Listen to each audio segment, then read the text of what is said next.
பாம்பர். அடிக்கடிக்கு இந்த பேரை இப்போ சோஷியல் மீடியால கேள்விப்பட்டிருப்பீங்க. ஆமாங்க, வானத்தின் அசுரன். அமெரிக்காவால கண்டுபிடிக்கப்பட்ட டெஸ்லியஸ்ட் ஏர்கிராஃப்ட் பி-2 பாம்பர். உங்களுக்கும் எனக்கும் தெரிஞ்ச விஷயம் தான். உலகத்திலேயே சக்தி வாய்ந்த விமானப்படை வச்சிட்டு இருக்க நாடு அமெரிக்கா தான்.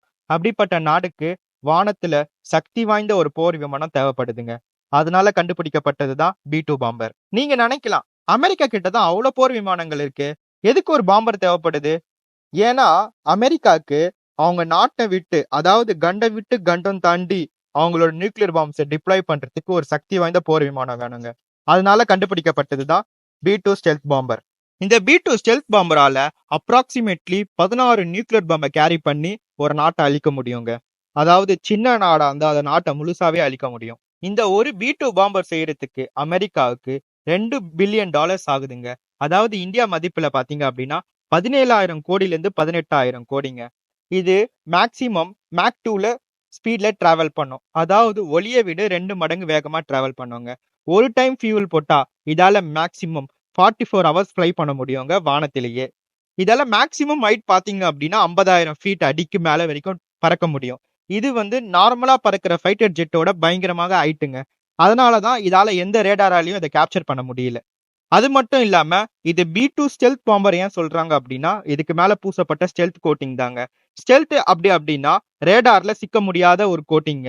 இதால எந்த ஒரு ரேடார்லயும் இத சிக்க முடியாதுங்க. எவ்வளவு வெப்பன்ஸ் இதால கேரி பண்ணிட்டு போக முடியும் அப்படின்னா 80 500 பவுண்ட் வெயிட் உள்ள, அதாவது 230 கிலோ வெயிட் உள்ள பாம்ஸை தூக்கிட்டு போக முடியுங்க. அது மட்டும் இல்லாம MK-82 கைடட் பாம்ஸ் என்ற மிசைல்ஸையும் இதால கேரி பண்ணிட்டு போக முடியும்.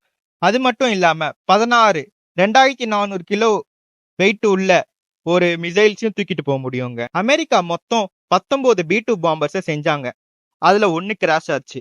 ஏன் கிராஷ் ஆச்சு பாத்தீங்க அப்படின்னா, இதுல பூசப்பட்ட கோட்டிங் தான், ஸ்டெல்த் கோட்டிங் தான். எவ்வளவு இதுக்கு ஸ்டெல்த் கோட்டிங் அட்வான்டேஜோ அவ்வளவு டிஸ்அட்வான்டேஜ்ங்க. ஏன் அப்படின்னா, இது ஸ்டெல்த் கோட்டிங் பூசப்பட்டதுனால இது நிறைய வெதரால இதை தாக்கு பிடிக்க முடியாது. ரொம்ப மழை பெய்யுது அப்படின்னா இதோட ஸ்டெல்த் கோட்டிங்னால இதை சரியா கண்ட்ரோல் பண்ண முடியாதுங்க. இவ்வளவு அட்வான்டேஜ் இருக்கிறதுனாலதான் இது வானத்தின் அசுரன் சொல்லப்படுறாங்க.